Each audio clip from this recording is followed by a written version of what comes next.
Welcome to Presence, a global conversation for a new earth, with hosts Doug King and Cody Deese. Thank you very much. Great to be here today. Sunny, Mapleton, Georgia, once again. Still here with my friend and good partner, Cody Deese. Say, Cody. Hello, world. Yeah, here we are again, man. And what a gorgeous time of the year, isn't it? Well, at the time of this recording, which will be a couple weeks later, it's usually a couple weeks ahead, but first day of spring. Yes, exactly. The sun's out. And it's nice and cool here this time of year. Cody's a big runner, so you've got a little bit weather left yet where you don't have that Atlanta heat. That is very true. And I have a race coming up at the end of April in Nashville, Tennessee. Yeah, and it's a marathon. It is a marathon, yes. So all of you out there, we want you to keep Cody in your prayers that he can be safely returned to us. Exactly. Right. Well, Doug. Yeah. We just finished a whole series of podcasts on faith. Yep. And we have heard from our people, which I want to say again, send us your thoughts, feedback, ideas. You can go to the website, presence.tv. You can email us there. Any questions you have about some of the things we've talked about, any other ideas that you have that you want us to cover. If there are texts and scriptures in the narrative that you're like, man, what would be a great integral approach to this? Let us know. Send us an email, Cody@presence.tv, Doug@presence.tv. Come on. Am I missing anything, Doug? No, that's it. All right. Well, That'll cover it, man. There you have it. But today, no big deal. We have about 26 minutes remaining. Yep. I want to talk about good and evil. I think 26 minutes ought to cover it. Absolutely. Absolutely. Shall we start with the biblical narrative and this ancient story that immediately jumps out in the narrative when it talks about good and evil? Now, there's for those that are listening, there's several different directions that I want to go with this, so we'll see what transpires. But I want to talk about boundaries, good and evil, Genesis 3, because that's where it's mentioned first, and then how we've misread, or like a first-tier interpretation of that text creates all kinds of problems, which we'll discuss. Everything is sacred, like the sacredness of all things. Is that so? What about the atrocities that take place? 49 people just recently, Doug, in New Zealand, dead from a white supremacist. Like, what do you do with stuff like that? And then even identity, which we talked about before, but categories of good and evil when it pertains to people. Yeah. And then eventually questions like, is this a part of God's plan? Which you get into some of that. And even this phrase, everything happens for a reason. We'll get into maybe in the next episode, suffering, resistance, how we view things, and then the new heaven and earth space that we find ourselves in. Lots of people ask questions about, okay, I understand a second tier approach or a second tier stage of consciousness, but what do you do with verses like Revelation 21, he'll wipe away all tears, no pain, no suffering, all that. Right. If our claim is that we're in this new heaven and new earth space. Absolutely. So that's the trajectory. How's that sound? Sounds great. Awesome. Well, let's do this. Let's get into good and evil, and let's just start with where I think we should just begin, which is Genesis 2 and 3, because I was taught, Doug, in a first-tier blue stage of consciousness that everything was perfect. Mm-hmm. Adam and Eve came along, and they messed everything up. Right. And now life shouldn't be the way that it is. Right. And here's the problem. That's a misreading of this particular Genesis 2, Genesis 3 narrative, because that reading is, first of all, it's very damaging psychologically. You spend your whole life going, life shouldn't be this way. And then we are sold this idea that life should be perfect with no pain, no suffering, no tears. Where did this idea come from, other than a first-tier interpretation of Genesis 3? So let's get into this text. Let me just read, I'll just read like 2 verses here. This is Genesis 2, verse 15. The Lord God took the man, put him in the Garden of Eden to work it and to take care of it. And the Lord God commanded the man, you are free to eat from any tree in the garden, but you must not eat from the tree of the knowledge of good and evil, for when you eat from it, you will certainly die. So there it is. There's our dualism of good and evil. There are the categories. I want to talk about this command and or boundary that is laid out, because to your point, as you'd mentioned earlier in our conversation before we got on this podcast, this is the first boundary in the creation narrative. Yes. Doug King, you from an integral perspective, you do not view this particular narrative as a fall. Right. You view it, like, what word would you use? Yeah, I like the word awakening. As a matter of fact, when you talk about Adam having his eyes opened, that is the same thing that you would say about awakening. That's what we do when we wake up. When you wake up, you open your eyes. People will say, get your eyes open up your eyes. Can't you see? So for me, it's an awakening, and it was an absolutely necessary part of the creative action of God in bringing us to our fullness and to the fullness of this experience on this planet. So, yeah. So, awakening. This divine voice says, do not eat from the knowledge of tree of good and evil. Yeah. Why those two labels to describe a tree? Like, what is the writer getting at here? Yeah. So, metaphorically, which the narrative's full of metaphor, Adam and Eve as the metaphorical beginning of the human species, all of this metaphorically speaking, to explain the basic overarching principles that apply to all 7 billion of us today and X billion as we go into the future. So this idea of good and evil is, first of all, it requires in and of itself boundary-driven thinking. There has to be a boundary that if I go over the boundary, I'm now evil. If I stay on this side of the boundary, I'm good, something like that. But to understand boundaries, that is in and of itself, it requires evolutionary growth. When, like right now, we have a brand new granddaughter. She's only a few months old.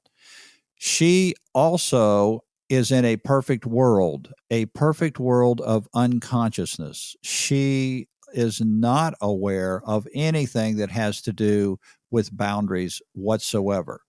Now, she has an older sister, Reagan, and Reagan is now 4. And she knows all kinds of stuff about boundaries and what it means to break those boundaries. Mm-hmm.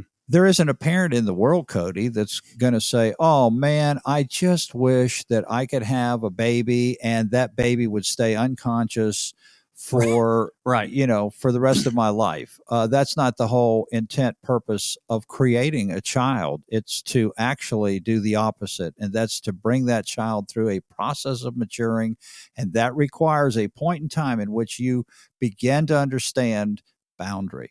So when the eyes are opened, for you, this resembles an awakening, as you say, not a fall. No, an awakening to where this is why they become conscious of their own nakedness. Yes.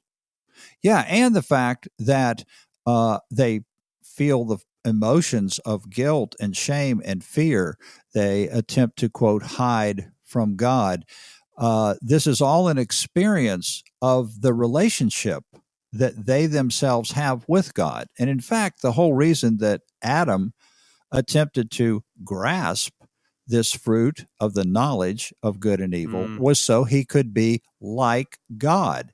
This was an indication that Adam was attempting through self as source to do something that would give him God identity, be like God. And so this whole experience was a necessary experience for Adam to then feel the alienation, the separation, the guilt, the shame. All of those things are actually opportunities then to move forward in a more positive way. And that's why they had to be experienced by Adam. So when you move out like the trajectory from Genesis 3 and you're dealing with, two different situations here. the dualistic vision of good and evil as it pertains to people, Yep. and good and evil as it pertains to events that transpire in your life. So I want to talk about both those for just a minute. Okay. That's good. So let's talk about it, first of all, when it comes to people, because this is, as you mentioned earlier, this is like what the diatribe, these arguments that take place in the New Testament between the religious leaders and Jesus, so much of it comes down to who is good and who is evil. Or they might even use language like who is clean and who is unclean. Yeah. Okay. We're talking about, again, believe it or not, comes back down to essence and identity. Yeah. Absolutely. And of course, this is the core to all of us. Who am I? Identity is everything to us. And who am I in the eyes of my loved one? Who am I in the eyes of the one who brought me into this world? Who am I in the eyes of mom and dad? And on we go. So this is a question of identity is critical.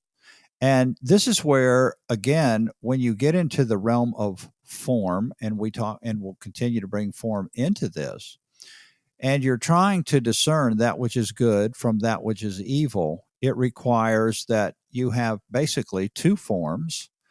And in one form, we would write all the things good. The other form would write all the things evil. And for Adam, he put a handle on each of those forms so he could grasp it. And therein lies the problem. It wasn't that good and evil should be a part of our processing and our thinking. It was that Adam tried to grasp it in the sense of being able to establish through himself, through the self, his God identity, to be like God, because he would have mastery over good and evil. Therefore, it would not be a thing for him to experience the evil, because he would have this God identity. He would have control over it. And so then you begin to have a righteousness of your own, so to speak. And this is what Adam was attempting to do by grasping the good and evil. And so it will go back, Cody, to form. And we've already seen how it is attachment to form that the ego craves, and that without form, the ego has no identity whatsoever. It cannot survive without some form that it creates that says, look inside this box, and that's who I am. So it starts with these two forms, good and evil, and all other forms come from that, all the way out to obedient, disobedient, faithful, unfaithful, believing, unbelieving, all the way out to the Pharisees. Is it lawful? Is it not lawful? All of those experiences for human beings from the time of Adam all the way up to the time of Jesus are an experience of those two forms, good and evil. And in the beginning, with the eye-opening experience that Adam and Eve both had, there is this idea that some way or another, those two forms must be properly grasped in order for a human being to have God identity. I was thinking while you were saying that, how much of that has shifted in my own life. And this is the problem. So one of the things that when we jumped into this is I didn't want that same old kind of trite circular conversation of the sovereignty of God and the problem of evil and is God good and all that kind of stuff, because to me, that's like a distraction and missing the whole point. What I'm after, though, and what I think is really interesting, is even how the categories of good and evil have changed so much for me in my own process of evolution. Think about, okay, listeners, people, think about this. What you thought maybe was evil 10 years ago you may not see it that way now. I mean, I think about certain things in my life that I would have been like, that's good, that's evil, that's good, that's evil. And then as I've evolved, as I've grown, I realized, that's actually not the case. Absolutely. In my younger days, when I was more into the blue meme side of life, I label many people evil. Back to this thing of how does this apply to people? People are evil if they've misinterpreted, or they are part of the wrong denomination, or part of the wrong world religion.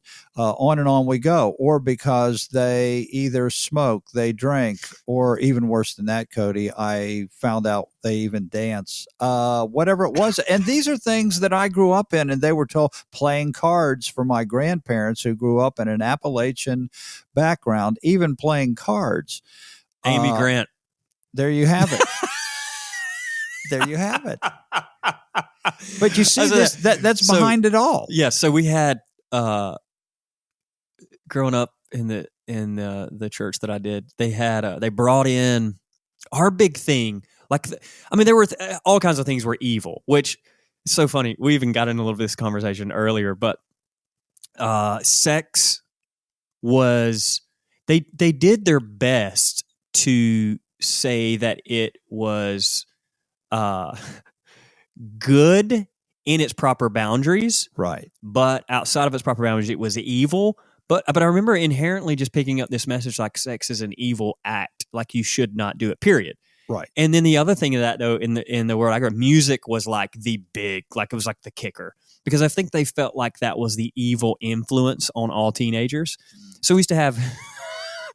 We had bonfire burnings where we would throw CDs into the fire that were evil. All right. Yeah. So parental advisory, there's like parental advisory stickers on it. And it's like, this is secular music, which is, again, another category, right? So you think about like good and evil. Yeah. But for ours, it was like sacred or secular. Sure.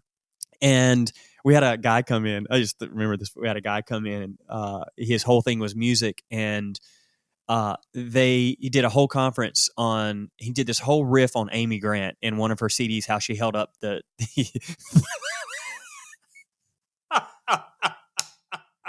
the horns, which could have very well been Texas, but they're like, yeah, that's horns. Yes. And they're like, that's the symbol of the devil. Right. There we go. Categories of good and evil. And categories is another big term when it comes to form. This is the only realm in which judgment can exist. You must have form in order to have judgment, so that you can judge between two forms, good and evil. If Jesus says, judge not that you be not judged, he's starting to introduce the idea that if you want to live by a good and evil paradigm, you will also be judged by a good and evil paradigm. And that is why Jesus is starting right away to delineate the difference between good and evil having a role and function or being part of the realm of form versus good and evil being associated with identity. So what's the alternative to not having this paradigm of good and evil?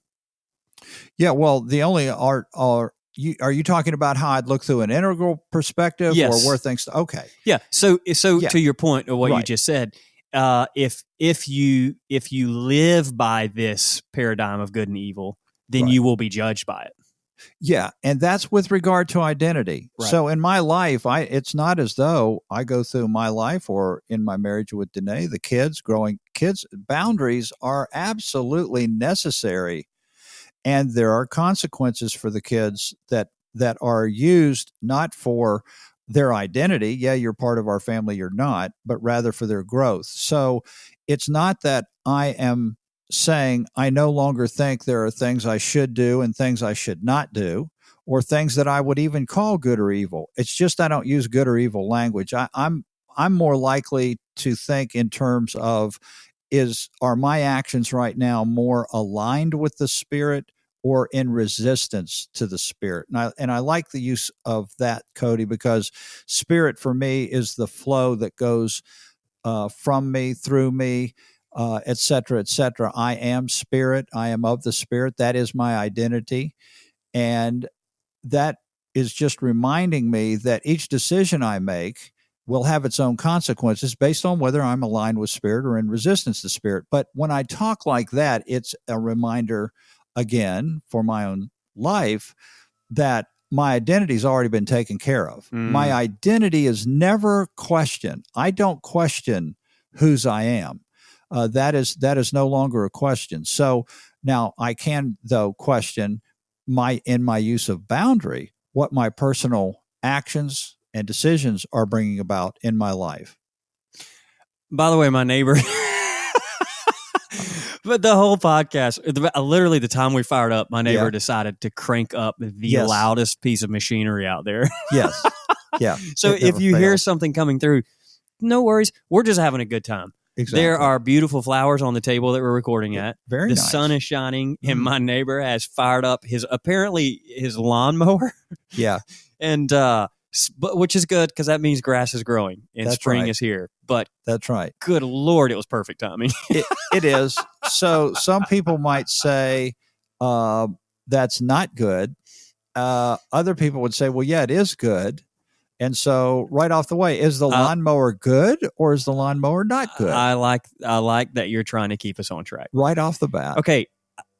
Well, here he comes. So here he comes. Well, now I believe right now he's got his blower and he just walked by behind you. I saw him through the window behind you, Cody. Yes. He's walked by with the blower and he's now gone. So go ahead. We are derailing. Okay. I want to get back to what you just said because you don't use the categories good and evil because you don't actually see through that lens. It seems to me that when I used it in the past, and this is just me, that when I made proclamations of what was evil, I was pontificating from a pulpit, and that is absolute evil. And so it's not that I wouldn't use the term of evil when it applies to a horrific situation of pain and suffering. It's just that I'm very careful in my use with it, and I don't find it useful. I find this thing of being aligned with spirit or resisting spirit to be far more useful. That's all. Yeah. And that's a part of the thing that I wanted to talk about was just that everything is sacred, everything is spiritual, like we've heard this. And even when you talk about second tier approach, the temple walls come down. And it's as if the writer is just saying everything is sacred now. It's not like there's one sacred spot over others. The whole thing is sacred. Mm-hmm. As it pertains to events, so moving from good and evil in the categories of people to good and evil in the categories of events, what do you do with the sacredness of all things as it pertains to someone who's been raped? Do you know what I mean? Sure. Oh, believe me, I think there's not a human being on the planet that doesn't struggle at some point in your life with why things happen, and even things that go beyond what one human does to another. Danae used to follow a website of a mom whose child randomly was under a tree when it fell, and it caused severe damage, and she just kept the child on the blog for months, and I forget how long. And you sit there and you see what she's going through. It changed the whole family's life. You see the pain and suffering of it. You see the suffering of the child. Those things are inexplicable for anyone. I don't care who you are, what religion you belong to, etc.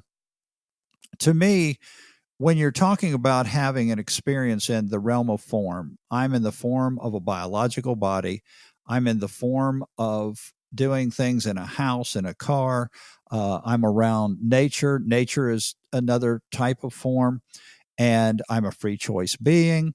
If this experience is to be had at all, then the susceptibility that comes in the realm of form has to come with that. We were talking earlier about this subject, and I thought about all the times when we have 5 grandkids now, you find out you're going to have another grandchild. The excitement is always there. It's like, oh, wow, one of the kids is expecting. This is great. And everyone celebrates. No one says, wait a minute. Hey, do you realize if you're going to bring a child into the world, all the suffering that child might have? Mm-hmm. Do you not realize that if you brought a child in the world, they could be seriously hurt, maybe even killed in a car accident? I could go down through all the horrific things that can happen to a human being, but we don't think that way. We're thinking about bringing a child into the world because it is a natural inclination of our God-given image. This is the nature of nature. Can I explain why that's the nature of nature? Can I explain why God is love? There comes a certain point in time when I get to a wall, and in my finite gray matter, I cannot explain that which is infinite. beyond my gray matter. I just can't. And I can't give an answer. And I don't know of anyone that can, never heard or met anyone that can. So what is more important to me is how I process each of my life conditions. How do I process that life condition? And it does not cause me to question God. Even though I've had things happen to people I love, it never brought me to a questioning of God. I guess I've always intuited, Cody, that it's like the nature of this experience into which we're brought, and this experience into which we have been brought is a finite experience. And I've been told that I am an infinite being. So I may be having a finite experience within my infinite, but no matter what happens to me in this world of form or the people and the ones that I love, the assurance of Jesus has always been painted in pictures of the eternal.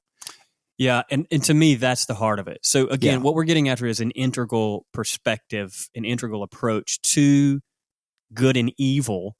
And again, that comes down to form and formlessness, because your essence, your identity is not the form in which you reside in this moment. Right. You are the awareness behind the awareness, right? Yes. And so all kinds of things along the way will happen to this form, including it will return to dust and ashes.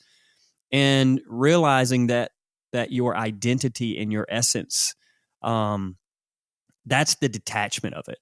And it's in that moment, too, I think, where you find some sense of, as I hear you talk, like some sense of peace, regardless of what comes in this space, in spaces of form. Right. Absolutely. And that's why Jesus came to bring us peace that had heretofore never been on the planet. This idea of having this kind of peace is because we have transcended and detached from that form. And if I am in this good and evil paradigm, one of the big changes in my life was I began to realize how much in my past I became focused on good and evil. Once good and evil was the way in which I understood human identity, I became like the Pharisees. I became obsessed with it. Is someone saved or are they lost? Are they sinners? Are they saints? This became an obsession as you go around looking at people. I can remember coming into cities on an airplane and looking down at just building after building and how huge certain cities were that I was flying into, and wondering how many people down there are completely apart from God. Thousands of people that are just going to work today. They're doing their thing. You become obsessed with good and evil as the way in which you process life. And we love that because it makes us, it puts us in the category of good. The ego loves it. The ego loves the world of form. And the ego... Good distinction, yes. Oh, the ego loves to find... Loves categories of right and wrong, loves categories of good and evil. Yes, because it's supporting my existence. Remember, for the ego, it's all about survival. So it really helps my survival to know that I am good. And furthermore, it makes me feel really good about my survival and my survival opportunities when I can point my finger at all these other people and say they are not. I was just listening to a speaker recently talk about this. She was on an interview talking about Lance Armstrong and the atrocities and the evil, the boundaries that he broke. And she used that whole image of scapegoating that we love to throw down on public individuals, because it's our way of saying that's evil, that's wrong, but inevitably some of that's within us and we haven't addressed it, so we pull it out and it's like scapegoating. We attach all that on someone and we want to see them go down in flames because the ego loves it because it puts us in the good category, and it's like self-righteousness at the expense of these other individuals. That's beautiful. If I keep it in the political realm, but I use an old image like Pharaoh, it's not as threatening as if I use a modern day politician. But I could use a modern day politician. But I can always ask myself, in what ways am I like Pharaoh? In what ways am I like that which I express disdain for? And that brings my focus in a complete 180. No longer am I looking externally to decree the evil purely the evil. Now, I'm not saying that we don't call attention to things that are not healthy and that are unhealthy in our society. We absolutely need to do that. And that's a part of the conversation I want to have probably in the next podcast, because I want to talk about calling out what needs to be called out. Yes. And then resisting what needs to be resisted. Yeah, we need to tease that out. Issues of injustice. Yes, that's a great one to do in the next podcast. I like that. All right, people. That's the start of a conversation of good and evil. Let's see what happens next time. My neighbor, of course, we're at the end of the podcast. He stops mowing. So there you have it. Man, it's been a beautiful day. Glad you're listening. Hope you have a fantastic week. We'll see you next week. Thank you for joining us today. If you have any questions or comments, please contact us at info@presence.tv. You can also visit our website at presence.tv or find us on Facebook. We look forward to hearing from you.